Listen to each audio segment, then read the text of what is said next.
Hi friends, అందరికీ నమస్కారం. Welcome to my channel. Friends, ఇప్పుడే అందిన వార్త.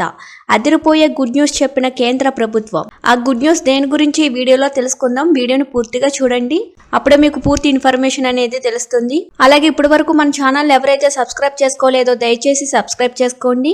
అదేవిధంగా లైక్ చేయడం మాత్రం మర్చిపోకండి. లైక్ చేయడం వల్ల ఇలాంటి ఇంపార్టెంట్ ఇన్ఫర్మేషన్ చాలా మందికి రీచ్ చేసిన వాళ్ళు మాత్రం ఇంక లేట్ చేయకుండా వివరాల్లోకి అయితే వెళ్ళిపోదాం.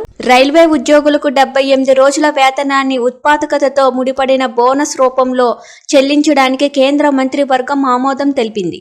ప్రధానమంత్రి నరేంద్ర మోదీ అధ్యక్షతన గురువారం జరిగిన కేబినెట్ సమావేశంలో దీంతో సహా పలు అంశాలపై నిర్ణయాలు తీసుకున్నారు.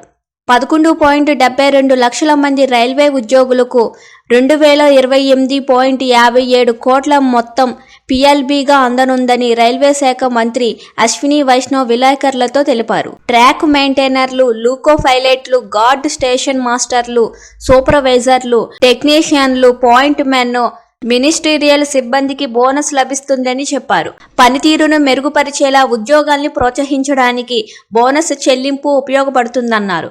బోనస్పై పరిమితి వల్ల ఒక్కో ఉద్యోగికి గరిష్టంగా 17,951 మాత్రమే లభించనుంది. 6వ వేతన సంఘం సిఫారసుల ప్రకారం కాకుండా 7వ సంఘం ప్రకారం పిఎల్బీని ఇవ్వాలని రైల్వే కార్మిక సంఘాలు డిమాండ్ చేస్తున్నాయి. ఈ మేరకు ఎక్స్ ద్వారా సామాజిక మాధ్యమాలలో ప్రచారాన్ని ప్రారంభించాయి. నెలకు 7,000 జీతాన్ని పరిగణలోకి తీసుకోవడం వల్ల గరిష్ట బోనస్ 17,951 ఉంటుందని, ప్రస్తుతం అంతకంటే తక్కువ నెలవారీ వేతనం ఏ ఉద్యోగికి లేదని యూనియన్లు గుర్తు చేస్తున్నాయి.